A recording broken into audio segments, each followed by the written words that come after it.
Welcome to People, Places, Planet Pod, the official podcast of the Environmental Law Institute, a nonprofit, nonpartisan organization working to ensure a healthy environment, prosperous economies, and vibrant communities founded on the rule of law.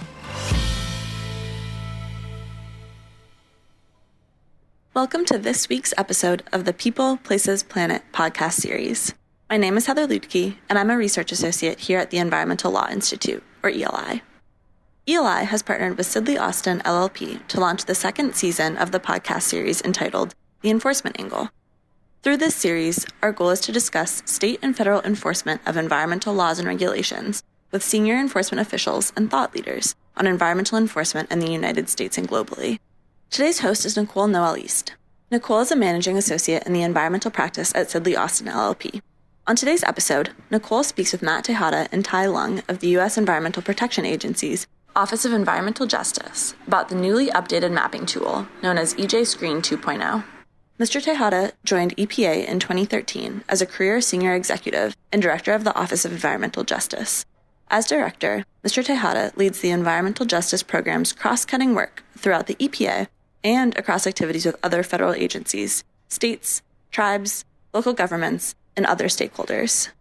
Before joining EPA, Mr. Tejada spent over 5 years as executive director of the Environmental Justice Advocacy Air Alliance Houston in the Houston and Texas Gulf Coast area.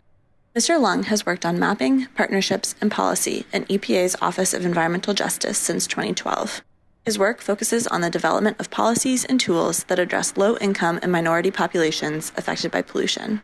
Mr. Lung leads EPA's effort on EJSCREEN, a mapping and screening tool that combines environmental and demographic data to highlight areas with potential environmental justice concerns.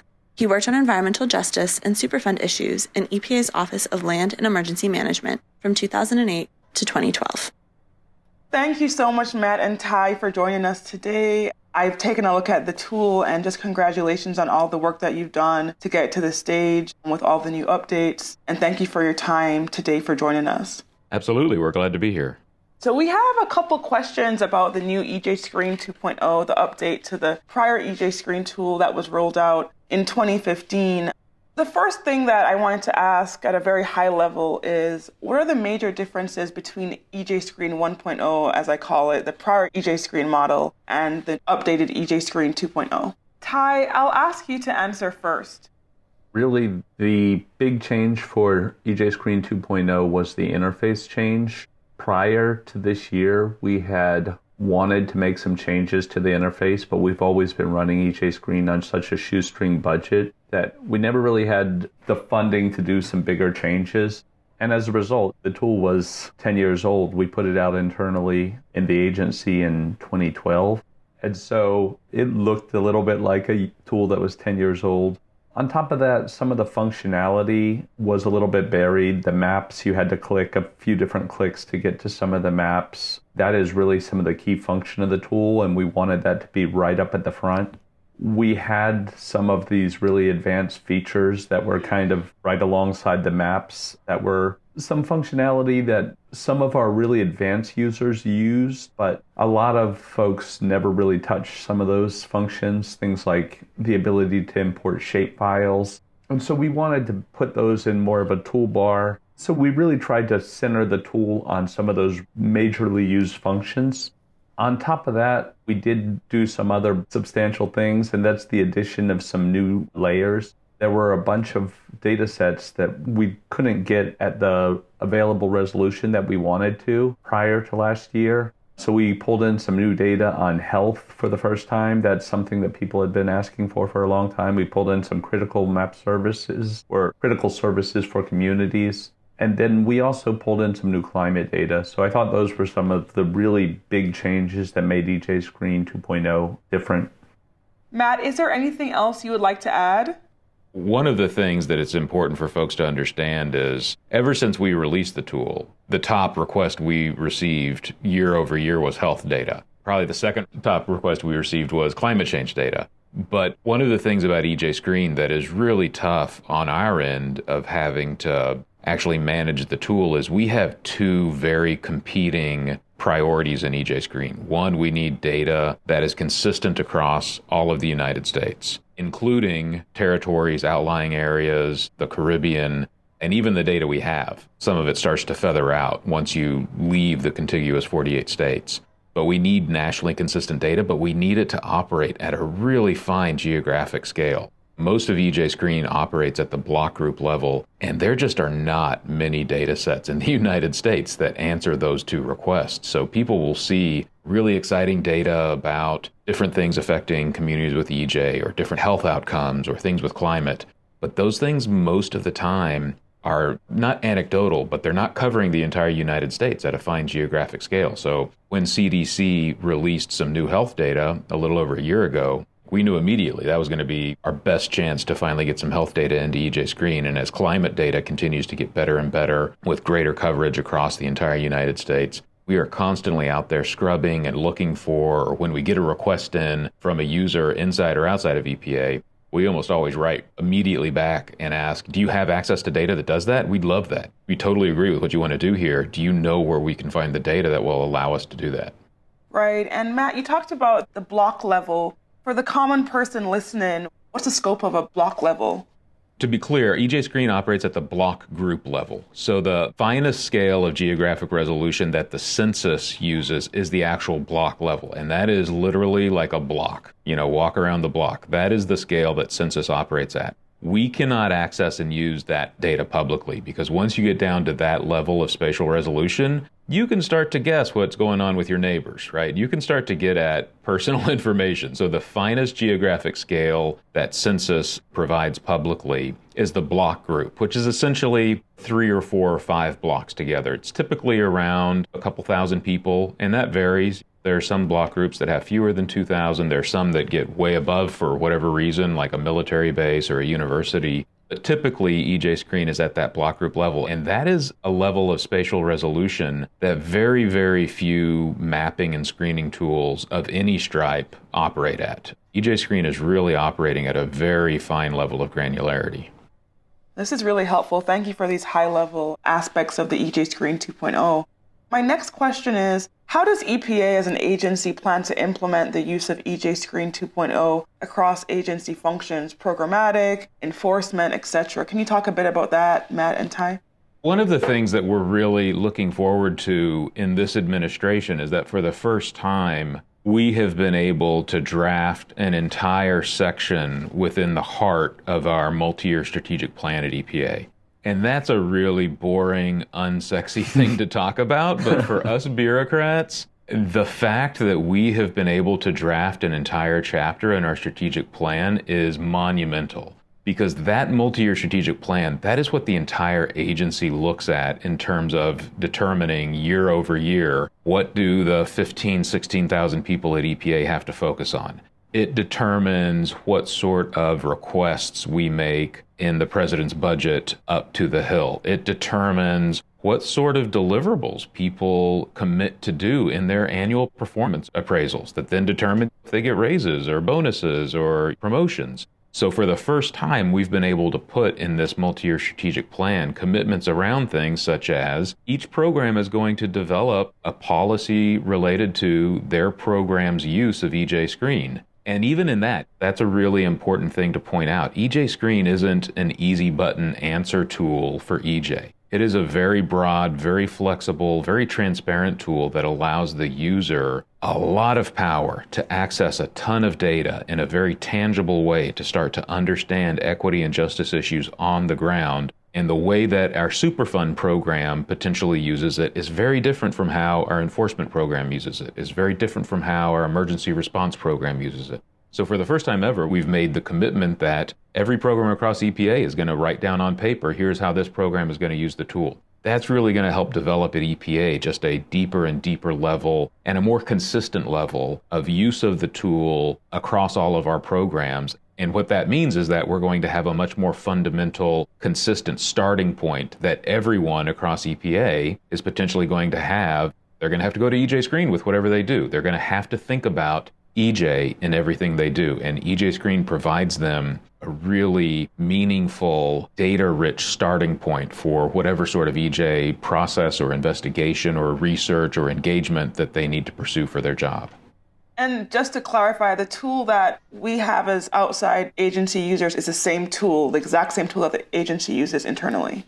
100%. We have always, ever since we released the tool, and it's something that I think we're all really proud of, we have always committed to EJScreen being 100% transparent, 100% downloadable. The algorithm, the math, the whole tool, you can recreate the entire tool on a private server or on a university server. We're really proud of that. There are some things that we do, kind of like when we first created EJScreen, we kept it inside for a couple years just to play with it, to understand what is this thing, how are we going to use it, how do we message it when we put it outside. Every once in a while, we will have like a developmental piece that we keep inside for a few months or something just to toy around with. But once anything actually becomes of use in EJScreen, we put it in the public tool and we make it completely transparent.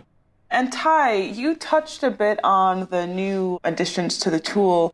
EJScreen 2.0 now contains climate change data, health disparity information, critical service gap information. How will these new layers affect the EJ indices? I'm very familiar with the communities of color and the low income factors. How do these new layers really fit into the big picture and how will they be used? I think that those new layers, Nicole, are really going to help us have a better understanding of what's going on in these communities. But for now, they're not going to really impact the EJ indexes or indices. So we basically create those EJ indices through looking at an average of people of color in that community and the low-income folks in that community. And we're combining that together with some environmental data. At some point in the future, there's a good chance that we could start taking some of that climate data and perhaps we could create an EJ index around that climate data, or perhaps we could create an EJ index around that health data. We've been talking about it. We still have some figuring out to do. That's one of those things we'll probably toy with a little bit inside of the agency before we put it out in the public. We've got to make sure whatever we do, we're doing it the best way. We'll probably talk to some academics on it, make sure that our work is peer-reviewed and defensible. It takes a little bit of time to figure that out, but for now, we've just built those layers in there as some additional information that you can layer on to see what's going on in the communities. Very helpful, thank you. And then I saw the new EJ indicator, the underground storage tanks. Can you talk a bit about the rationale to add the USTs to the tool? The addition of that underground storage tanks layer was actually a pretty big deal. With a lot of our data sets that we're looking at related to land, we're just looking at the proximity. So we're looking at the proximity to Superfund sites. We're looking at proximity to hazardous waste facilities. But it's really hard to get the pollution levels coming out from each of those facilities. We don't have national level maps of anything like that. But we do, which is something new. We had some of our folks in the Office of Research and Development and the Office of Land and Emergency Management. They came together and they developed this data set on where there are leaking underground storage tanks and underground storage tanks across the entire country. So when they built that data set, we said, obviously that's something we want to include in EJScreen. We're getting at where there are actually leaking underground storage tanks in a community. And we built that layer by actually looking at those leaking underground storage tanks and weighting them, because obviously if that storage tank is leaking, it's a lot bigger deal than if you just happen to have a storage tank in that area. The other really neat thing that those folks that developed that tool did, they also mapped out for the first time ever where we have public wells across the entire country. So now we have this well layer that we're probably going to build into EJScreen as well. We didn't get it in for this update of the tool, but we've always got probably 5, 10, 15 things in our back pocket that we're trying to figure out how we can get into the tool. So we're constantly working on some of these new layers. That's going to be an exciting addition just because water and drinking water is one of those things that we would really like to have some better data in the tool around. So when we can get that well layer in there, I think that's going to be a great addition. And all of that data that we're using regarding underground storage tanks is all available publicly in the US Finder tool, which can be found online. So it sounds as if there are EPA programs that are creating these data sets. And then, Matt, your EJ team is looking at which of those data sets would make sense to include in the EJScreen 2.0 tool. One of the things we're focused on right now is with the increased use and visibility of EJSCREEN, as well as other screening tools that are out there, national tools, state-based tools, tools that nonprofits are working on. It's really highlighting the fact for a lot of our program colleagues that we have some real gaps in data coverage for some critical EJ issues. I think probably chief among them is water quality, drinking water quality, surface water quality. Those are huge EJ issues, and we just don't have good nationally consistent data for them. So this visibility and this focus on EJ, particularly right now, is really energizing across EPA and other places, states, again, nonprofits, academic institutions. It's really energizing folks to identify these issues and put the investment forward to start to solve them, because they realize now just how powerful and how necessary it is to have those levels of data, not just to understand what's happening with environmental justice, but to start to take action on it, to start to actually make better decisions in our rules, to make better decisions in terms of where our resources flow, to make better decisions about where we show up with support or compliance assistance or enforcement activity. And one thing from the March 9th training, which was really helpful, so kudos to you both and Matt Lee for working on that. One thing you mentioned was how air heavy some of the environmental data is currently, or was in EJSCREEN 1.0. So it sounds as if some of the gaps with water are being addressed. So the next question I had is, you talked about using the ACS data in the training, Tai. And my question is, when do you expect to include the 2020 census data in the EJSCREEN 2.0 tool? We'll be including that in the next update of the tool, Nicole. So there's actually two different data sets when you talk about the 2020 census. The 2020 decennial census data has been released, but then there's also the 2020 ACS data. That was released, and as soon as that gets released, we start our process of updating the tool just to make sure that we keep that ACS data as up to date as possible. With that new release of the ACS data, we're going to start that update process. Normally, that ACS data gets released, I think, every year in December. This year, due to the pandemic, it was delayed a bit, and so that's why they're putting it out now. Then for the common person who isn't a geospatial mapping expert and data expert, how do you distinguish between the ACS data and the other census data? What's the differences between those data sets?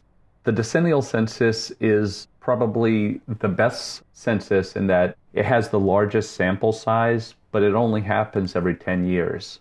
We're using the ACS data, which is the American Community Survey. It's a rolling census that happens every year, but then they average 5 years of that data. So we're using currently the 2015 to 2019 ACS data. And we use that ACS data because demographics change so quickly. So if we were using the decennial census, by the time it came to 2029, that data is very dated, and a neighborhood could look completely different from 2020 to 2029. And so we use that ACS, that American Community Survey, to have the most up-to-date data possible in the tool with regard to that demographic.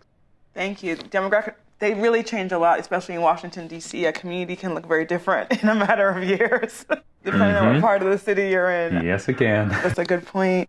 So one question I've had, and I've listened in on some of the WEJAC meetings last year, and there was some talk about self-identification where communities can self-identify as EJ communities.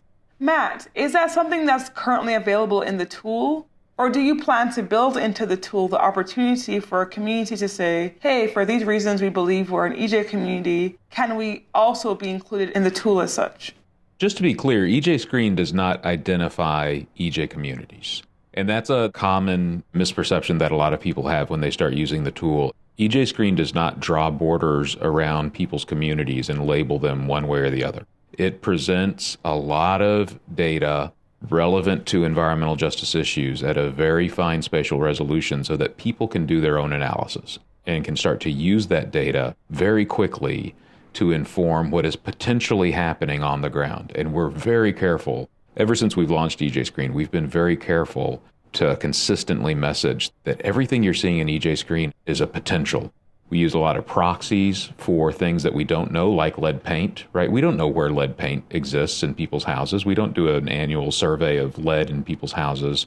So we're looking at the age of housing stock, because if you have a 1960s or older home, you probably have lead paint in there somewhere, right? So we use a lot of proxies, but we don't actually know what's happening on the ground. That's why it's called EJSCREEN. It is a screen. It's just giving you a lot of information so that you can start to really understand much more clearly what questions do you need to ask? Who do you need to engage? What sort of resources do you need to start to pull up? What sort of languages do you need to have at your disposal if you're going to engage with certain communities? It is a tool that allows you to do a lot of analysis and screening and scoping and even evaluation and assessment after an activity to understand kind of where it might have landed on the ground. But it is not giving you definitive answers in terms of what the reality on the ground is or whether there is a quote-unquote EJ community. We absolutely agree and lift up the fact that the only folks who should really have the right to label their community are the people who live in that community. One of the things that we're excited about in the future, now that we have some support for EJSCREEN and will hopefully continue to have some support for EJSCREEN, is a future where hopefully the platform can actually evolve into a place where users can put their own data into the tool. They can put their own data about how they see their community. They could potentially put their own data in terms of the citizen science that they're pursuing on the ground, right? Monitoring and sampling information. We, through our grant programs in the EJ program here at EPA, we fund on an annual basis lots of citizen science, water monitoring and air sampling and testing for lead, testing for other things happening on the ground. Trying to bring citizen data into a government-sponsored platform and tool is a trick beyond just the policy stuff. There's all just the security. I don't think we have to describe the bureaucratic hoops we have to jump through to do something like that. But that is something that we've very clearly heard from the WEJAC. It's something we've very clearly heard for many years from the users of our tool. So it is something that as soon as we have the ability to do so, we'd be very excited to start to open up that opportunity for community leaders and organizations, not just interact with the tool, but to start to put their stuff into the tool. Right. And Matt, you mentioned the tool is not, the purpose of it is not to identify EJ communities, and that's been very clear from EPA and guidance and just from you and your office. But should the communities and the industry and just the public expect additional guidance from the agency on what constitutes an EJ community? Are there certain thresholds for the EJ indices, like 95%? Is there any guidance that gives this some sort of shape in terms of what an EJ community is? There's a couple things to that. Inside of EPA, we typically advise folks that a good starting point is that if a block group is at or above the 80th percentile for any of the EJ indices, there's a good indication that there's probably some EJ issues on the ground, and you need to do some closer research. You need to talk to your regional EJ coordinator and see if they have some relationships. You need to see if the EJ program has funded any grants or technical assistance for that community. You need to see if there are any relationships that we can tap of folks that actually live in that community. But it's just an indication, right? And those other things that I just mentioned, those are all equally as powerful, maybe even more powerful indications as to how the community might see itself. Talking to our EJ coordinators, seeing if a grant has been given to those places. There's a lot of different ways for us to start to understand how potentially a community views itself, how potentially a community views the reality of the potential disproportionate impacts in terms of burden and vulnerability that exist in that community. But you never really know.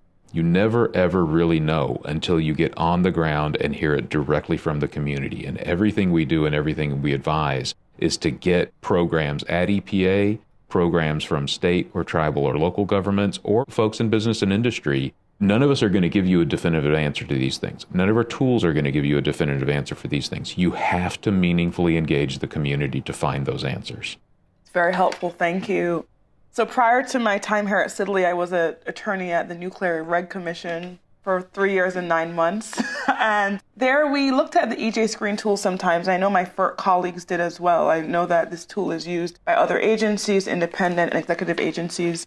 Tai, did your team confer with other agencies such as FERC or DOD on the application of EJSCREEN tool to their respective programs? Or is that something outside of EPA's scope? We have literally talked to everyone under the sun about EJSCREEN. I think I did a presentation for FERC maybe 4 or 5 years ago, but literally we've talked to all of these other federal agencies and helped them understand how they can use this data. I know there's a lot of other federal agencies like HUD, like FEMA, DOT, that uses EJScreen to implement aspects of their programs. Even more than other federal governments, I think where EJScreen gets really valuable is for some of the state governments, because state governments don't have the resources like federal governments do. Some of the big states like California obviously do. But we've always thought of EJScreen as not just a tool for ourselves, but also for all of our regulatory partners. And you see a lot of use of it in that context as well. You see a lot of states using EJScreen to implement their environmental programs or their environmental justice programs. And even down to the local level government, we'll see use of EJScreen. So we've always felt that EJScreen is that tool for not just EPA, but for our governmental partners. In that way, one of the things I would really love to see is EJScreen become more of a platform rather than just the tool itself. For some of those states that don't have the ability to build their own EJ screening tool, it would be really neat if they could just take EJScreen, download aspects of it, build in their own data set, because a lot of times those states are going to have better data than we have for the entire country. As Matt said before, our big limitation is we're looking for data sets that span the entire nation. And a lot of times the states have that data for pesticides, or they might have that data for drinking water, or they have that data for the placement of CAFOs. So they could actually get a lot better data than we can do for the entire nation. So that's kind of my hope with the tool longer term. And Matt, would it then be conceivable that the EJScreen 2.0 tool could include state data, where states would be submitting data to the EPA for inclusion in the tool? Going back to that idea of communities being able to put their information onto the tool, that's something that we really see as I don't want to say the longer term future as if it's decades away, but we're hopeful that in the next few years, EJScreen will evolve from just being a tool, and there's all these other tools out in the universe, to the federal government EPA really providing a platform. And EJScreen can be the backbone of that platform, but for us to allow and host and support the creation of other folks' tools at different geographic scales, whether it's a state scale or a county or an individual city or an individual community, right? Anything you do to get down to a finer level of scale, moving from national to state, moving from state to county, moving from county to city, every time you move down in that geographic scale, a whole new world of data opens up, a whole new world of the level of surety you have in that data actually reflecting what's happening on the ground. You take a huge leap forward in that. So EJScreen it's great. It's a national tool. It's nationally consistent, but it's a long way away from the ground. It's a national tool. So anything we can do to support, and I think EPA that's a really wonderful role for EPA to play from the federal level, is not creating a tool that answers everyone's questions, but providing a platform and support and a wealth of experience, not just ours, but the experience of other states and other practitioners in working with one another, showcasing things for one another, developing best practices, and allowing folks to be able to access one another's tools and algorithms and calculations and cumulative impact methodologies to advance everyone's ability to look at the data we have at hand and understand how to really apply it in meaningful ways to advance equity and justice for making change happen on the ground. Very helpful. Thank you. And again, I want to applaud you both on the tool. I looked at it yesterday and over the weekend, and it's very different than the past tool and very user-friendly. So it's a great tool for the public and for industry to identify potential concerns, as you noted, with specific issues and probably permit issues. So my question for you, Matt, is how best and in what ways should industry use EJScreen and information from EJScreen as part of their project planning and pre-permitting analysis? In terms of community engagement, how do you think industry can best incorporate EJScreen as they engage with the agency for permitting in EJ communities around their facilities? I think the simplest answer is using it in the same way that we're using it in the government level, right? Not thinking that EJScreen is giving you a definitive answer, but it's giving you a lot of information to help understand what potentially is happening out there on the ground, to help you ask better questions, to help you meaningfully engage with that community. I used to work a lot and engage a lot with industry when I was running the EJ advocacy back in Houston before I came to EPA. I have never, though, engaged as much with industry as I have over the last 12 months. There has been a huge groundswell of interest and openness to really sit down and have the hard conversations about what does equity and justice look like in the private sector, and what does the private sector have to do to step up for that. And EJScreen, ever since we launched EJScreen, we've always said amongst the uses of the tool, one of the uses is to have a common starting point for a conversation. And that sounds really banal. It sounds kind of meaningless even, a common starting point for a conversation. That is, bar none, the most powerful use of EJScreen, is a common starting point for a conversation.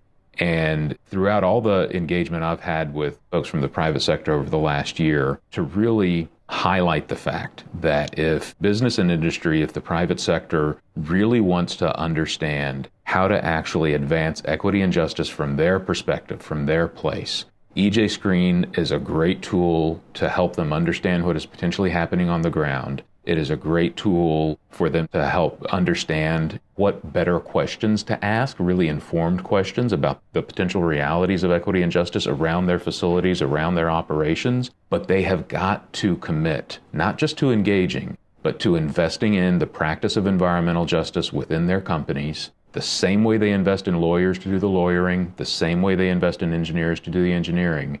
They've got to invest in environmental justice professionals to pursue equity and justice.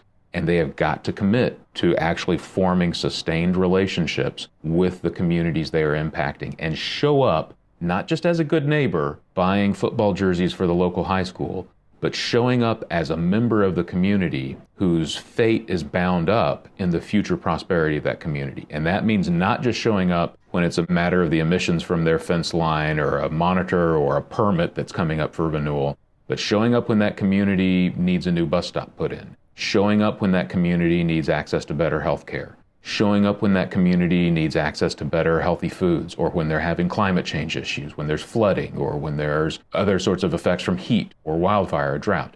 Really showing up as a member of the community. And EJScreen is a wonderful way for business and industry to start to make that tangible inside the C-suite, all the way down through the rest of that company. And we in the EJ program here at EPA, I want to make sure folks understand, part of our job is to engage and support and help business and industry figure that out. We are not just here to engage with communities. Our philosophy in the EJ program at EPA is one of collaborative problem solving. It takes everyone, all levels of government, the private sector, academia, philanthropy, everyone has got to show up and sit down at the table that has been set by the community to understand and engage in helping that community design and implement a more prosperous future. And business and industry plays a role in that. And we have a responsibility in the EJ program at EPA, again, in engaging and supporting our private sector partners in figuring out how to do that. It's very helpful. And we touched on cumulative impacts in the beginning of our podcast today. I think I had attended one of your EJScreen hours maybe last December, and we talked about the potential to include that in the tool. I know that's not in the current tool now in EJScreen 2.0. Tai, do you expect to include that in future versions of the EJScreen tool? Well, Nicole, that's something we have literally been working on for years. But that cumulative impacts question is not an easy one. I think initially when we put out EJScreen, we were a little bit hesitant to, well, we obviously didn't want to rush to include a cumulative impact score, but we were also a little bit hesitant to include a cumulative impact score for a couple of reasons. The first reason is just sometimes when you include just a single score, that's all people see, and they miss all of the great information that you can pull from EJScreen. By digging into some of these things, you find out so much information, and if all you get is that single score, well, that's the answer, and I don't need to see the rest of that information. That was definitely one of the big hesitations. But the other thing with a cumulative impact score is that I think a cumulative impact score really depends on the question that you're asking. That cumulative impact score for a question around air pollution is going to be a different score than that cumulative impact score for something around pesticides. It is one of those things that we've always said that a cumulative impact score should be a little bit more fit for the purpose of that score. I don't think that we're going to ever have one score that answers all of the questions, but I think that we could probably do a better job of combining that information in a way that it's more meaningful to communities. That's not going to be the end-all, be-all cumulative impact score, but I think we'll probably get there. We've been talking with some academics, some really top-of-the-line folks that have been thinking about environmental justice and cumulative scores for a long time. And they've been giving us some feedback about some ways that we could do it. Obviously, there are tools like California EnviroScreen that does create a cumulative impact score. They are able to do it, though, because they have one single purpose with that tool. They're allocating funding for their air program. It's a little easier if you have one single purpose that you're doing with the tool. And thus far, EJSCREEN has just had such a wealth of different ways that people are using it. So I'm a little bit hesitant to say that we have one score. Matt, same question for you. Going back to something I think we mentioned earlier, a lot of people come to environmental justice or come to EJSCREEN and they want an easy button answer for EJ, and there just isn't one. So one of the things that we're being very careful about, as Tai said, is I don't think there is a cumulative score for EJ. I think there's a lot of different cumulative scores for EJ. I think there's a lot of different ways we could roll up different things.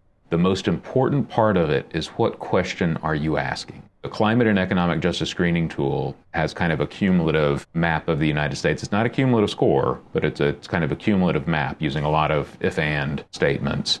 And that was to answer a very clear policy question of Justice 40, right? We needed a map of disadvantaged communities. So the Climate Economic Justice Screening Tool delivered that map. Same thing happened out in California with Cal EnviroScreen. They had a tool that in the early days was more similar to EJSCREEN in the terms of it was just a broad analytical tool showing a lot of different data sets scaled to the state of California. And then they had a legislative need to come up with a map of communities for funding purposes. And so they made a cumulative score to answer that policy question. EJSCREEN's never been posed with a very clear policy mandate or question for which we'd have to roll up different things in the tool. And as Tai was saying, a cumulative score that would help our air quality program better understand air quality impacts on EJ communities would look very different from a cumulative score that we could potentially develop for our water colleagues in terms of determining where to put water infrastructure dollars. Those are two very different ways of looking at it, and you can't just roll up everything to answer both those questions in an equally effective manner. That is very true, and thank you for all that context around that potential score. And just to wrap up, again, thank you both for your time. This has been really helpful and very informative. We talked about this throughout today's episode, but just to wrap up, what are the future updates that you foresee at this point to EJSCREEN, at least for the next couple of years during the current administration? What's their focus for new updates to the tool? Tai, I'll have you answer first. I would say that our biggest thing that we're always trying to do with EJSCREEN, our number one thing is finding more relevant data sets to EJ communities, finding some data sets at that national scale. Obviously, this update, we got in some really exciting updates where we got some new health data in there. Well, we're going to expand on that health data. We're going to put some better health data in there, find some more relevant health outcomes. Likewise, our climate change data, we're going to be expanding on that. Hopefully, we'll get some better data sets on water. We've been talking a lot with our Office of Water about some new data sets that we could build into the tool that get to some of the water impacts that people are looking for. We've been talking to some folks within the agency about how we could develop some data sets on CAFOs, or continuous animal feeding operations. So just trying to get to some of those really relevant data sets to EJ communities is the number one thing that we're always looking to do. But outside of that, I would say some of the things we've already touched on, those cumulative impact scores, we have definitely been thinking a lot about that. We've been thinking a lot about it for a long time, but then I think in this new climate, we've been thinking even more about it. Another big thing that we've been looking at recently is there a different way that we can combine some of that demographic data together to get at EJ in a different way? And we're not going to change the way that we're looking at it right now. That was the language from the executive order on environmental justice to look at low income and communities of color. So that is going to stay in the tool. But is there a different way that we could slice and dice some of that demographic information to get at some other areas that are in need? We've been toying with some ways inside the agency, and maybe that could get put into the tool in the longer term. And then another thing that we've been looking at, and hopefully we'll get it into the tool, is actually developing some threshold maps or a way that makes it a little bit easier to see all of those places that fall above a certain level. Right now, you have to click through for each of the 12 different EJ indexes to see how that one stands, how this one stands. But we could create a map that basically looks at where are any of those EJ indexes above the 80th percentile or above the 90th percentile. So I think those are some of the shorter term changes. Another couple of things that I was thinking about. Right now, we have data on Puerto Rico in the tool. We are trying to build in data on the rest of the territories. So we're looking at how it's going to look. Some of that data is going to be very different. We have environmental data for most of the places, but it's not always the same environmental data. The demographic data that they are pulling from is a different demographic data set. So it's going to be hard. It's probably not going to be comparing apples to apples. Those places might just compare to themselves, but we feel it's really important to get that data into the tool if we can. So we're trying to get some of that into the tool. Matt, anything you would like to add? I just want to lift that up. I think that's a huge, when Tai was talking about maybe looking at some of the different demographics or some of the areas where we really want to support development of new environmental data, we have a huge focus on rural parts of the contiguous 48 and then everywhere else that's not part of the 48, right? All of the United States should be treated equally. We should have just as rich a data for the Virgin Islands and for Guam and for all the Pacific Islands as we do for Delaware, right? It should be the same. It's not. So that's one of the areas where we're continually always looking to really prioritize what data can we use, how can we use that data, how can we slice and dice that data for it to really be as rich, as meaningful, as insightful, regardless of where you're looking across the United States. The way that we get the data just exists, a lot of times has its own limitations within it because of the way that whoever collects the data. But we're always looking at ways to overcome that.